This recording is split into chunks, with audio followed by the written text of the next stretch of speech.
Midnight, February 13th, 1950. Over the Canadian mountains, a B-36 Peacemaker shudders violently as orange flames engulf a third engine. Even with the fire, ice accumulates across its massive wings.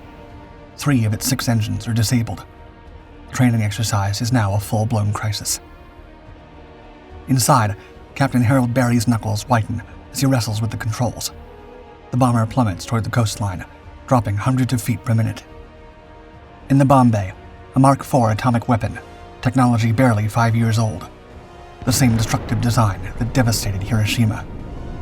There's no way to save the failing Peacemaker, but they can't let it crash with the bomb still aboard.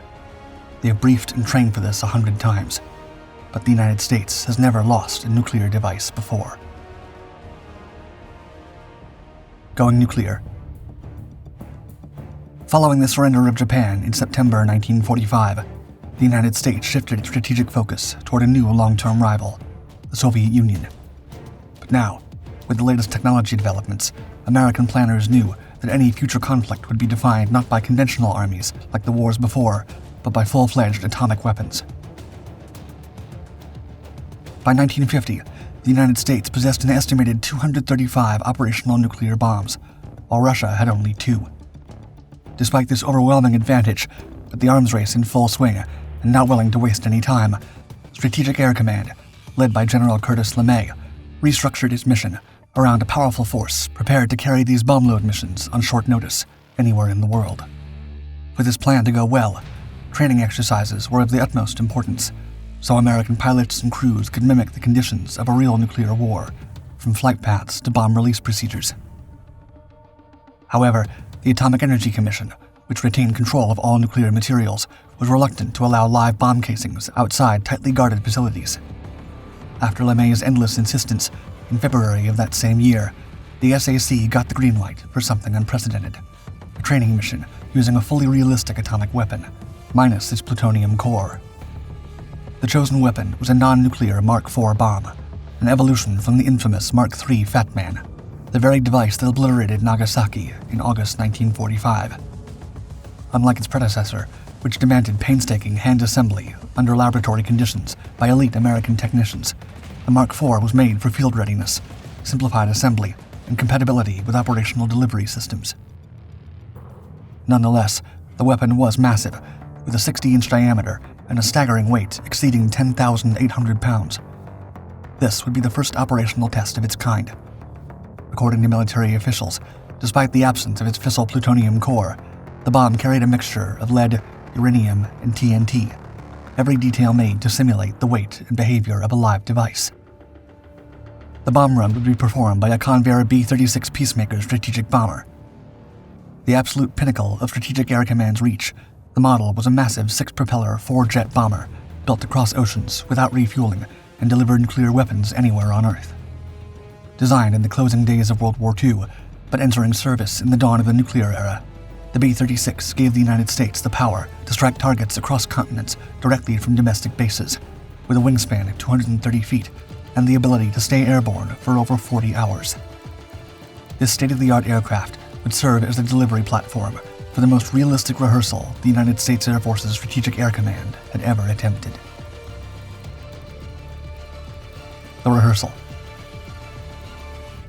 On the afternoon of February 13th, 1950, activity buzzed across the ramp at Eielson Air Force Base near Fairbanks, Alaska. All around it, ground crews moved briskly between hangars and hard stands, their breath turning to vapor in the sub-zero air as they worked to ready one of Strategic Air Command's most imposing machines, Convair B-36B, tail number 44-92075. Part of a larger group of B-36s participating in a series of tests, this particular Peacemaker, assigned to the 7th Bomb Wing based in Texas, was still relatively new to service, with only 186 hours of flying. At 40 degrees below zero, snow whipped across the tarmac, and high winds howled around the hangars. Since de-icing was impossible in these conditions, the aircraft's engines remained running at all times, keeping the Peacemaker's systems warm in the punishing cold. Though the details were classified, those working the flight line could tell this wasn't a typical mission.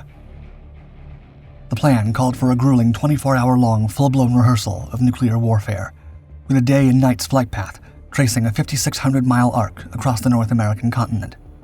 From Alaska, it would sweep southeast over Fort Peck, Montana, continue to Southern California, then turn northward toward San Francisco, the designated target for the simulated strike, before a final leg that ended at the Carswell Air Force Base in Texas.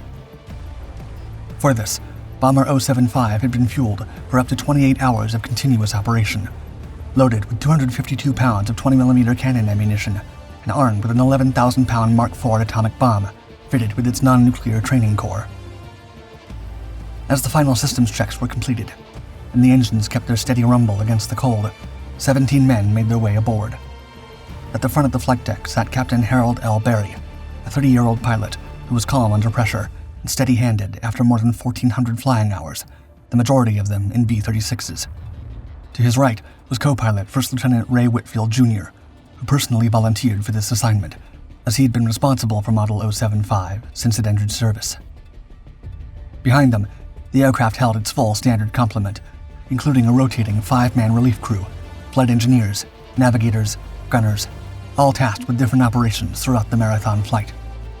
Overseeing it all was Lieutenant Colonel Daniel V. McDonald, a senior officer from the Office of Plans and Operations at Air Force Headquarters, present to command the most sensitive part of the mission, ready to direct 2 specialists, weaponeers assigned to monitor and arm the device. Every phase of the mission, from pre-flight arming to target acquisition, would be a simulation. Under no conditions was the weapon to be released. At least, that was the plan. Freezing rain.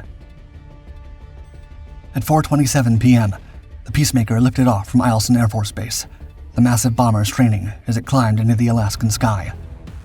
Exceeding its recommended takeoff weight by over 51,000 pounds, Captain Berry guided it smoothly upward. Meanwhile, Captain Ben C. Bartlett watched from the control tower with satisfaction. Everything proceeded according to plan. For nearly 7 hours, the mission continued without incident, as the crew settled into the rhythm of long-range flight. Up front, Berry and Whitfield monitored the course and altitude, while the engineers cycled through systems checks, and the relief crew rotated on and off duty, resting wherever they could. But the real action was mid-fuselage, where weaponeer Captain Theodore Schreier ran another inspection on the Mark IV, checking circuits and wiring, all under the careful guidance of the bomb commander. Just after 11 p.m., south of Sitka, Bomber 075 entered a thick cloud bank, and the treacherous freezing rain that unleashed within it began to coat every surface slowly but surely. Growing concerned, Pilot Berry ordered a climb to 15,000 feet.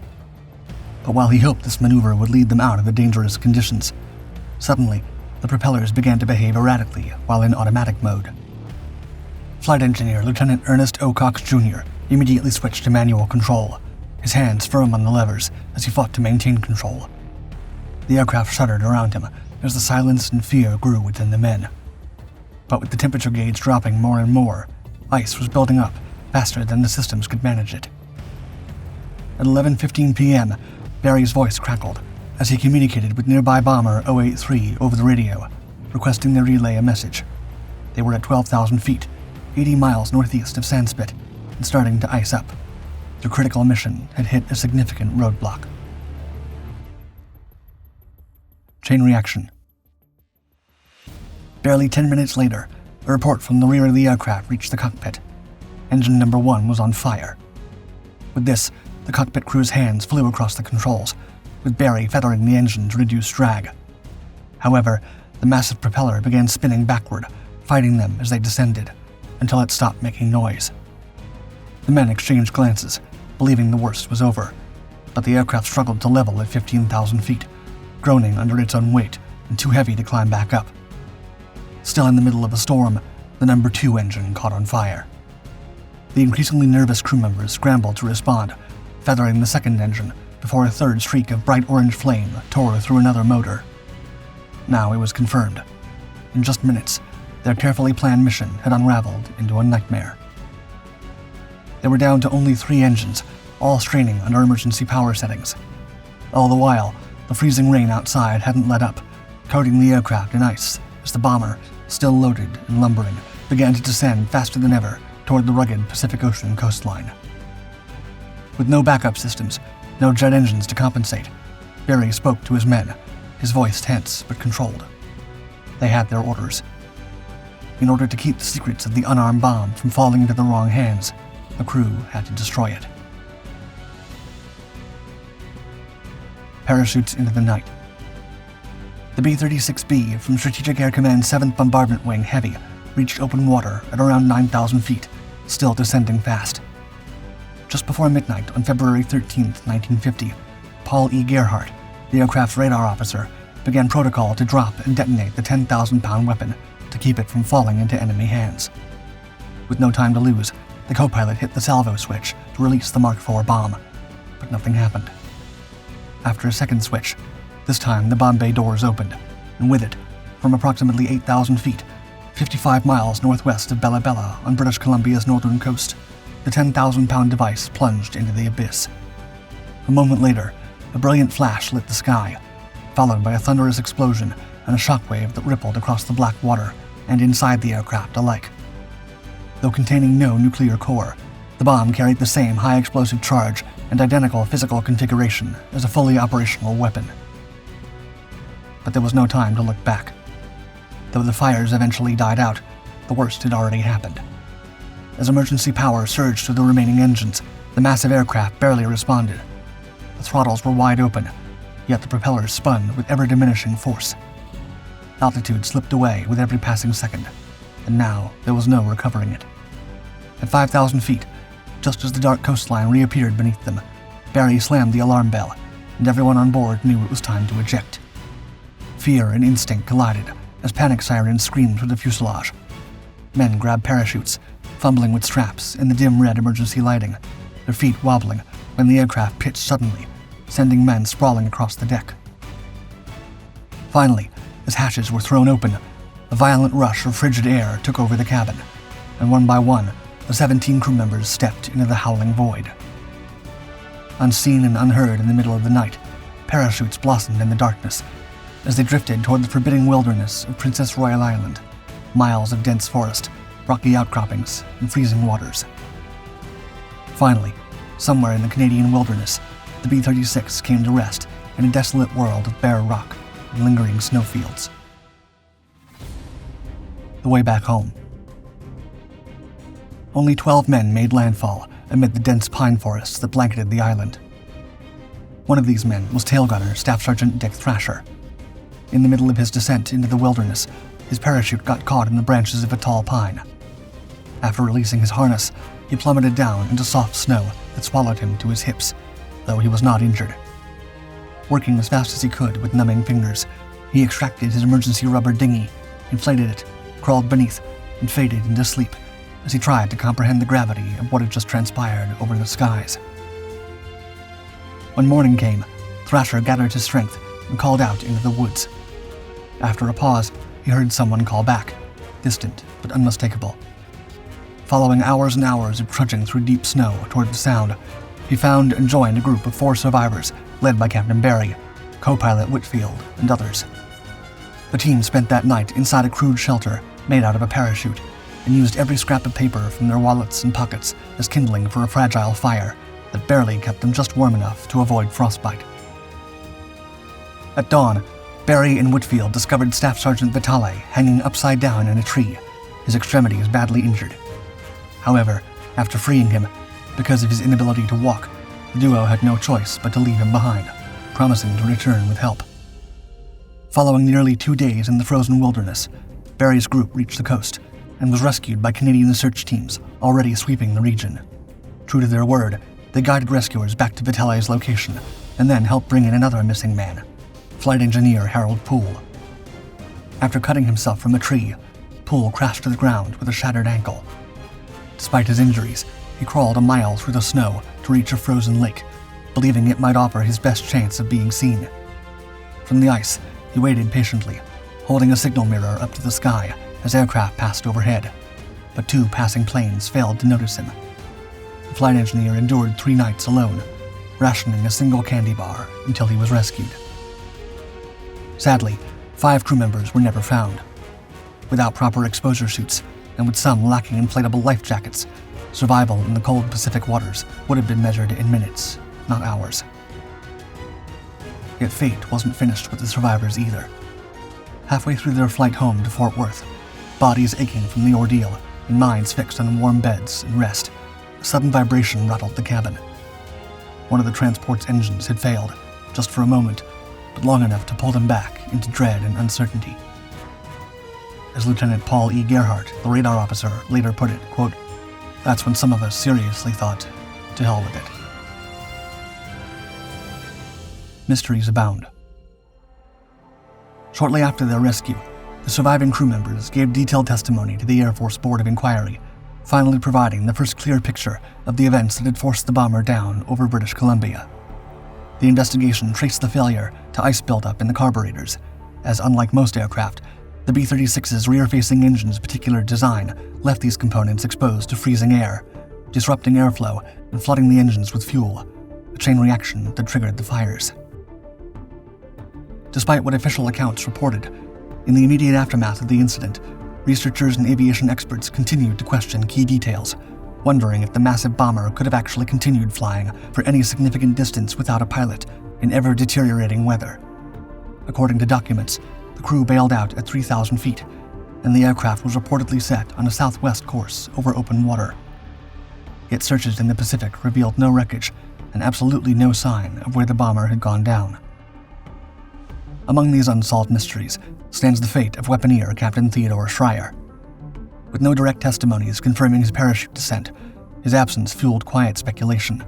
Some believe that drawing from his experience as a former airline pilot, instead of ejecting, Schreier stayed aboard the damaged bomber, alone in the storm-tossed night, wrestling with unresponsive controls as the massive aircraft limped through clouds, fighting against impossible odds to guide it back toward Alaskan territory, his final moments witnessed by no one but the mountains.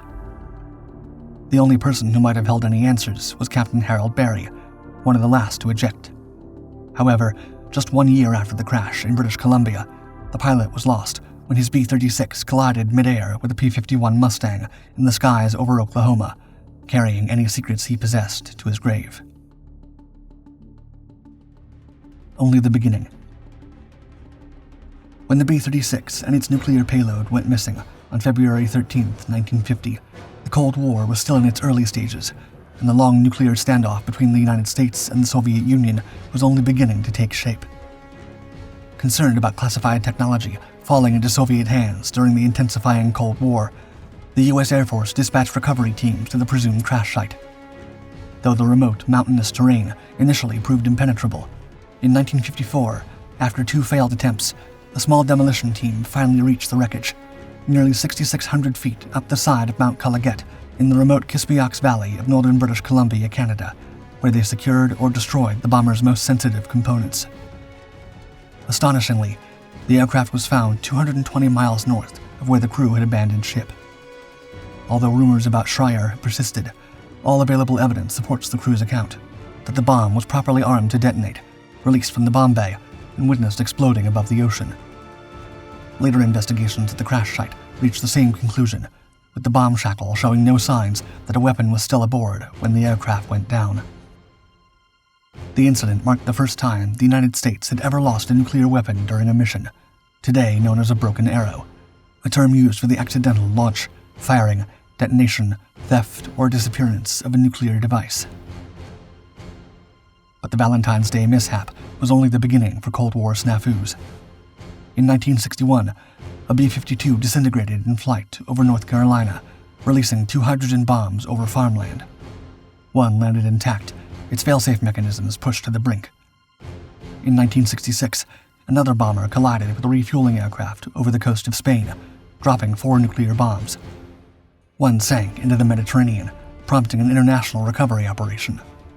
And in 1968, the nuclear-powered submarine USS Scorpion vanished in the Atlantic, taking its crew and warheads to the ocean floor. Thankfully, these routine missions turned high-stakes emergencies only occurred in the Cold War era. As the site of the first broken arrow, for years, the wreckage in Mount Colleget drew periodic visits from investigators and artifact hunters alike over the decades.